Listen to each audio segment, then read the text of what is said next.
Good morning, afternoon, and evening, everybody. My name is miahtheking, and as I was riding a donkey the other day, someone threw a rock at my head and I fell off. I guess I was stoned off my ass. Anyway, today we're taking a look at a game just released today on Steam called Mechabellum, developed by Game River and published by Paradox Arc, released in early access and selling for $15 American. So, what is this game, you may be wondering?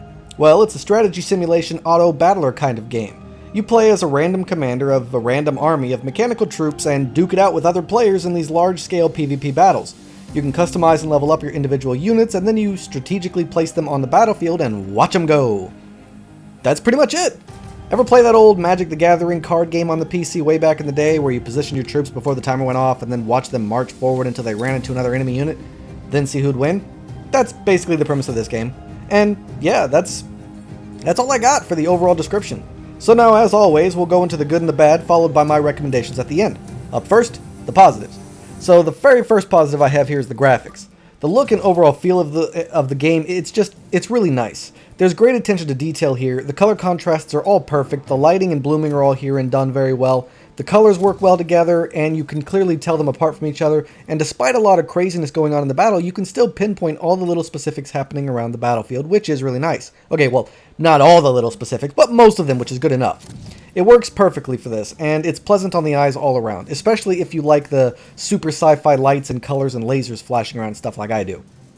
Next up is the sound effects. Now, while the music isn't much to write home about, I mean, if you play a lot of these sci-fi games like I do, then you always kind of hear this type of music. So in those terms, it's kind of bland and generic, but it's not awful, and it's not out of place.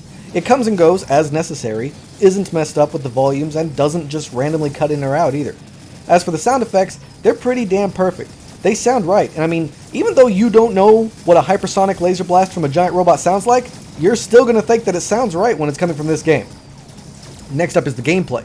So, it's hard to explain this if you've never played any games on Battle.net from Blizzard, but basically, the game is played in rounds of combat, you versus another player, or an AI.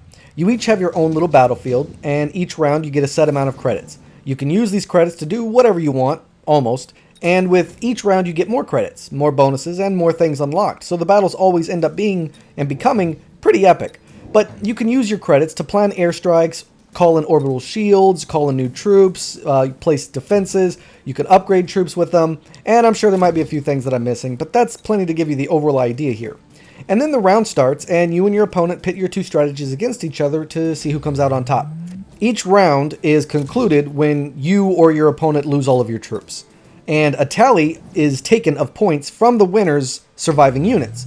So that tally that's been collected is then subtracted from your health or your opponent's health. And the game keeps going on until one of you runs out of HP points. The trick here is being unable to see what your opponent is going to do. So that means you have to adapt, try out your own strategies, and then focus on countering what your opponent is doing.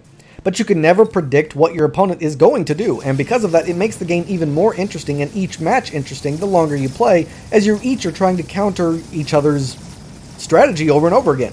You don't get to control your units either, they fight on their own, so you have to place them in proper formations, give them the proper upgrades and support, and then roll the dice and hope that your ideas came out on top over your opponent. That's the overall gameplay, and it's done very well in my opinion. It could have been stale, uninteresting, unoriginal, and I could keep going, but it's actually not. While it might seem a bit slow at times and a bit confusing at times, it's not as slow or as confusing as I was expecting for a game like this, because I kind of knew what I was getting into, and I wasn't expecting much worse than this, and it's very pleasing, to say the least. They even have robot customization mechanic. I mean, check this out. You can see the mechs up close, you can change their color, change their upgrades that fit your idea better, and just overall, it's really awesome to be able to do this. Plus, there are so many different kinds for different reasons, and with this game being in early access, it still has so much more to introduce us to, like newer mechs, newer designs for those mechs, or even letting us customize how they look specifically, and maybe even how many come in a squad, like maybe we can decrease the amount of light standard infantry robots if they get increase in health, or jetpacks. See? That would be cool. I don't know if that's in there right now, I tried, but I couldn't get it to work, but maybe that would be a cool thing that the devs could add later. The next positive here is the price. I mean, looking at this game right now, how much would you think that this cost? 20 bucks? Maybe 25 at most? Well, nope. I mean, it's only $15. I mean, holy crap, that's cheap for the amount of dedication and detail that's here in this game. Honestly, that price is a bit too cheap, but don't tell them that. You know, that's not a negative. It's a big positive, and let's hope that they don't raise that price anytime soon, but even if they did, and they rose it to 20 bucks, it would still be an excellent price for an excellent game like this. Next up is the stability and online capabilities. Currently the game only offers 1v1 or 2v2 battles. I'd like to see bigger maps, more maps, and bigger player capabilities. You know, give us 4v4 on large maps. Give us the ability to use our credits to build energy walls or massive turrets or something. You know, that'd be cool. But I had no issues with connectivity or with finding people to play with. Then you've got that it has no bugs or errors or issues in almost 2 hours of playing time. I didn't experience any, at least. That's pretty darn impressive for an early access game. And the settings have a lot of options for you to mess around with to help you have the best experience you want to have, which is just another plus for those people who have specific requirements they need to play specific games. Okay, so that's all I got for the positives. Next up is the negatives, but make sure you find a few seconds to support my channel. Share this video, hit the like button, maybe subscribe if you think my videos are helping, hit the bell so you'll be notified of when I put out new videos. Just regardless, anything you guys and girls out there can do to support my channel, it helps me so much more than you think it does, so please consider helping me out. Thank you. Now then, on to the negatives. This is going to hurt because I kept finding myself saying while I was playing the game, this game is so cool, or this game is so fun, or I am loving this, or whatever. I mean, I love sci-fi stuff, and I was really loving this game. I was really enjoying it. But we still got to go into the bad stuff. However, they aren't even that bad, and it is in early access, so some of the stuff might even be cleared in the future. Hopefully. Fingers crossed. So the first negative here is the lack of any kind of plot, story, context, or any real reason at all why these mechs are here and why they're fighting.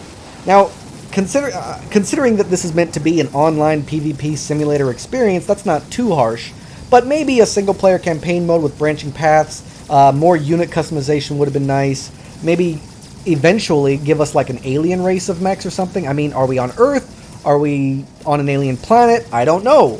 Why are these mechs here? What are they doing? Why are there no people fighting? There's no soldiers. There's soldiers in the mech customization menu, but there's no soldiers in the field, so why is that?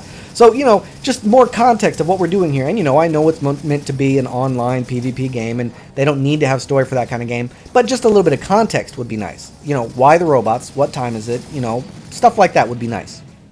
The next negative I have is how the game is incomplete. I want this game finished. I want more robots, more customizations, more maps. Desperately need more maps, please.